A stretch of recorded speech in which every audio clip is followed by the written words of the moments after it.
Friends இந்த வீடியோவில் வந்து GS3 GS4 பார்ப்போம். போன வீடியோவில் வந்து GS4 பார்ட் 1 பார்த்தோம். That means first topic. இந்த ரிமைனிங் டாபிக்ஸ் பார்ப்போம். அதனுடைய சோர்சஸ். ஸோ சேம் அதே சோர்சஸ் தான் ஆக்சுவலாக இதுக்கும். ஆட்டிடியூட் செகண்ட் டாபிக் வந்து ஆட்டிடியூடு. ஸோ இந்த இப்போ ஆட்டிடியூடில் என்னென்ன கேட்பாங்கன்னா என்னென்ன கொடுத்துருக்காங்க அப்படின்னா attitude content structure function. So ஆட்டிடியூடுன்னு கண்டென்ட் என்ன, ஸ்ட்ரக்சர் என்ன, ஃபங்க்ஷன் என்ன. இது ஆக்சுவலாக நாங்களாம் படிக்கும்போது அந்த ஜிஎஸ் ஸ்கோர் அந்த நோட்ஸ் இருக்கும். அவர் ஆக்சுவலாக ரிட்டையர்ட் ஐஎஸ் ஆஃபீஸர், அவர் தான் நோட்ஸ் மேக் பண்ணியிருந்தாரு. So it's a very one or two lines standard டெஃபினேஷன்ஸாக இருக்கும். நீங்கள் விஷன் ஐஎஸ் நோட்ஸ் கூட படிக்கலாம், அதுவும் ரெஃபர் பண்ணுவாங்க.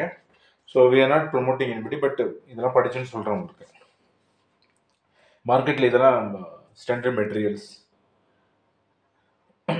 அடுத்து attitude its influence and relations with thought and behaviour. So attitude வந்து இன்ஃப்ளூயன்ஸ் எப்படி பண்ணுது நம்முடைய தாட் அண்ட் பிஹேவியரை, எப்படி நம்முடைய ஆட்டிடியூட் வந்து நம்முடைய தாட் எப்படி வந்து இன்ஃப்ளூயன்ஸ் பண்ணுது. அதனோட பிஹேவியர் தாட்டை வந்து இன்ஃப்ளூயன்ஸ் பண்ணால் ஆட்டோமேட்டிக்கலி உங்களுக்கு என்ன ஆகும், பிஹேவியரில் சேஞ்சஸ் இருக்கும். ஸோ அது மோரல் அண்ட் பொலிட்டிக்கல் ஆட்டிடியூட்ஸ்.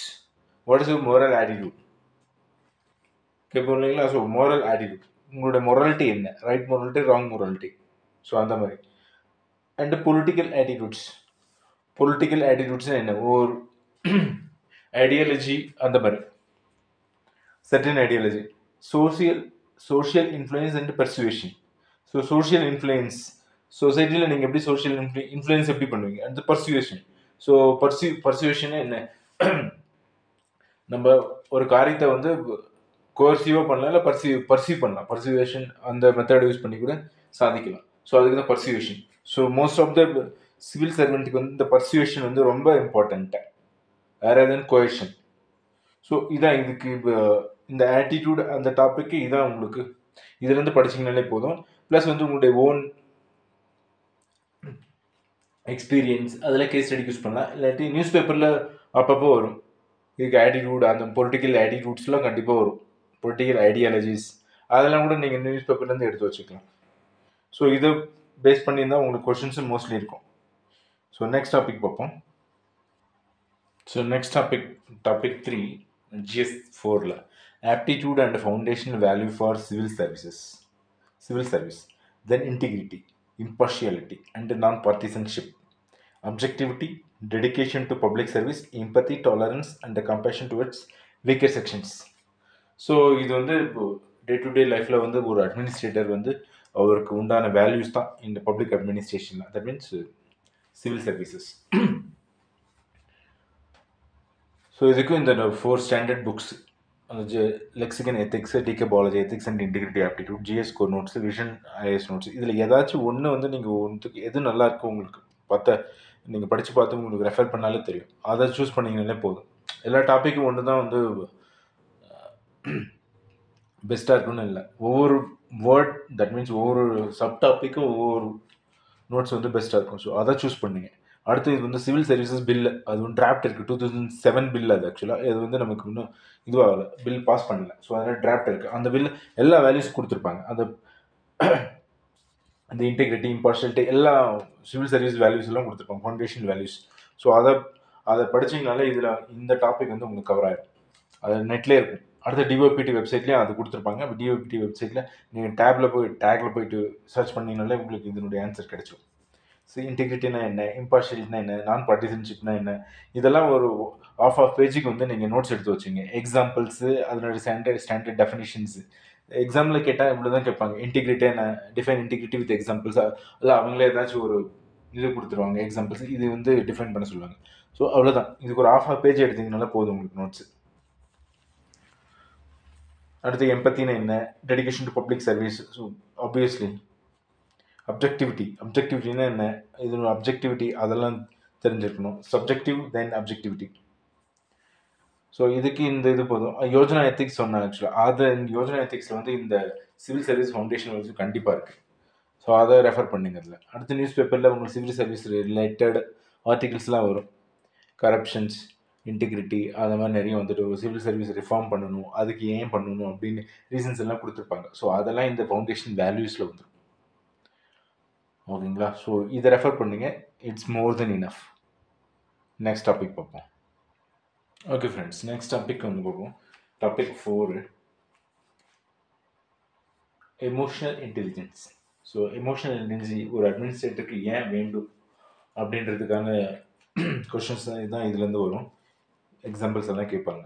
இந்த மாதிரி ஒரு சுச்சுவேஷன் கொடுத்து அதுக்கு எப்படி நீங்கள் ஹேண்டில் பண்ணுவீங்க சிவில் சர்வெண்ட் அப்படின்னு கேட்பாங்க. அண்ட் எமோஷனல் இன்டெலிஜென்ஸ் அதனோட கான்செப்ட்னா என்ன, அண்ட் தியர் யூட்டிலிட்டிஸ். ஸோ அட்மினிஸ்ட்ரேஷனில் இதை எப்படி யூட்டிலைஸ் பண்ணலாம், and application administration and governance. Emotional இன்டெலிஜென்ஸோட அப்ளிகேஷன்ஸ் இன் அட்மினிஸ்ட்ரேஷன் அண்ட் கவர்னன்ஸில் இதனுடைய அப்ளிகேஷன்ஸ் என்ன, இவ்வளோதான். சின்ன டாபிக் தான், பட் கொஷின்ஸ் கண்டிப்பாக இருக்கும். ஸோ சேம் ரிசோர்ஸஸ் பார்த்தீங்கனாலே போதும். இதில் ஏதாச்சும் ஒன்றுத்தில் வந்து நீங்கள் ஃபாலோ பண்ணிங்கனாலே போதும். மேக்ஸிமம் ஒரு 3 to 4 pages நோட்ஸ் இருந்தாலே போதும் உங்களுக்கு. ஓகேங்களா? ஸோ ஸ்டாண்டர்ட் ரிசோர்ஸஸ் தான். கொஷின்ஸ் எப்படி இருக்குன்னு பார்த்தீங்கன்னா, எமோஷனல் இன்டெலிஜென்ஸில் என்ன. ஸோ ஒரு டெசிஷன் எடுக்கிறோன்னா அட்மினிஸ்ட்ரேஷனில் எமோஷனலாக எடுக்கக்கூடாது. அந்த எமோஷனல் இன்டெலிஜென்ஸ் வேவை யூஸ் பண்ணி வைஸாக எப்படி அட்மினிஸ்ட்ரேஷன் பண்ணுறோம் அந்த மாதிரி தான். So we should not be an emotional fool rather than emotional intelligent person. So அதுக்கு தான் வந்து இந்த கொஷின், இந்த டாபிக் வச்சுருக்காங்க இந்த பேப்பரில். ஸோ இவ்வளோ தான் இதுக்கு. இது எக்ஸாம்பிள்ஸோடு படிங்க. நீங்கள் உங்களுடைய பர்சனல் எக்ஸாம்பிள்ஸும் நீங்கள் இது கொடுக்கலாம். ஸோ இதான் இதனுடைய சோர்ஸஸ்ஸு. நெக்ஸ்ட் டாபிக் பார்ப்போம். ஸோ நெக்ஸ்ட் டாபிக் பார்ப்போம். Topic number 5, contributions of moral thinkers and philosophers from India and the world. So in the ethics, integrity and aptitude, இதனுடைய moral thinkers இதுக்கு எப்படியெல்லாம் யாரெல்லாம் moral thinkers அவங்களுடைய contributions கேட்குறாங்க related to ethics mostly and moral. So contribution moral thinkersனா யார், and then philosophers from the Indian world. So for example, Buddha is a moral thinker. Gandhiji is a moral thinker. Then Sardar Patel, அவங்க வாழ்க்கையில் எப்படி வந்து நேர்மையாக இருக்கணுன்றது அந்த மாதிரி moral thinkers. தென் Jyotirao Phule. So இந்த மாதிரி நிறைய moral thinkers. சுவாமி விவேகானந்த, இவங்கெல்லாம் moral thinkers. மகாவீர், அஹிம்சை எல்லாம் எப்படி பண்ணணுன்ட்டு. காந்திஜி எப்படி அஹிம்சை ஃபாலோ பண்ணணும். மொராலிட்டி, இவங்கெல்லாம் எக்ஸாம்பிள்ஸ். டாக்டர் கலாம், அவர் moral thinkers-ல வர மாட்டார், பட் யூ கேன் கோட் மொராலிட்டிக்கு அவரெல்லாம் எக்ஸாம்பிள்ஸ் கோட் பண்ணலாம். ஸோ இந்த நோட்ஸில் பார்த்தீங்கன்னா இது மோஸ்ட்லி கவர் பண்ணிடுவாங்க. ஸோ ஸ்டாண்டர்டாக ஒரு 10, இந்தியாவில் 10, வேர்ல்டில் 10, அவ்வளோதான், ஒரு 20.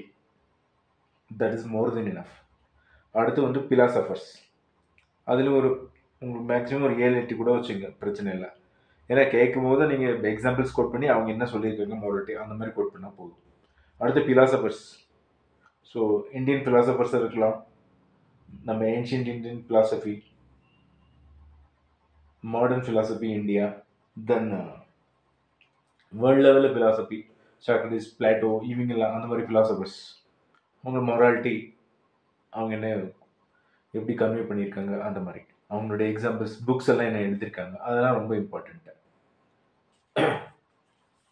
உங்களோட மொராலிட்டியை நீங்கள் எப்படி உங்களை பப்ளிக் லைஃப்பில் வந்து இன்கல்கேட் பண்ணுறீங்க, இது வரைக்கும் பண்ணியிருக்கீங்களா. ஸோ அந்த எக்ஸாம்பிள்ஸ் எல்லாம் கொடுத்தா ரொம்ப பியூட்டிஃபுல். அதான் எக்ஸாமினர்ஸ் வந்து எதிர்பார்ப்பாங்க. ஸோ இதுதான் இதனுடைய சோர்ஸஸ். ஆக்சுவலாக ஒரு 5 moral thinkers India and from world, அது பிலாசபர்ஸ், இது தெரிஞ்சுக்கிட்டீங்கனால போதும். ஸோ நெக்ஸ்ட் வீடியோவில் வந்து இன்னும் 2 டாபிக் இருக்குது, அது கொஞ்சம் பெரிய டாபிக், அது வந்து நெக்ஸ்ட் வீடியோவில் பார்ப்போம். தேங்க்யூ.